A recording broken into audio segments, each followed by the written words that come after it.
4 নম্বর ফজিলত হজ। হজ যে বান্দা আদায় করবে, আল্লাহর নবী বলেন তাকে এমন নিষ্পাপ বানায়া দিবে, এমন নিষ্পাপ সে হয়ে যাবে। আজকে একটা শিশু সন্তান দুনিয়াতে আসলে তার গায়ে যেমন একেবারে নিষ্পাপ মাসুম, কোন রকম গুনাহ তার গায়ে নাই, হজ যে বান্দা আদায় করবে ওই হাজির গায়েও কোন রকম গুনাহ থাকতে পারে না।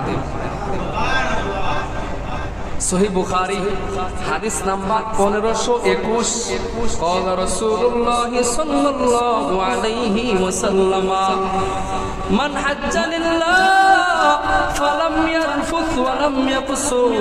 নবী বলেন আমার যে উম্মত আল্লাহর জন্য হজ আদায় করবে দুইটা শর্তে, 1 নম্বর জিহ্বা দিয়ে কোনো অশ্লীল বাক্য বলবে না, 2 নম্বর কোনো অন্যায় কাজ করবে না।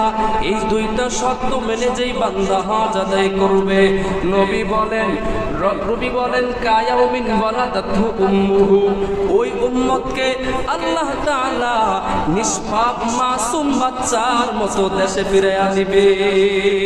সুবহানাল্লাহ, তার গায়ে কোনো রকম ময়লা থাকতে পারে না। কত বড় ফজিলত!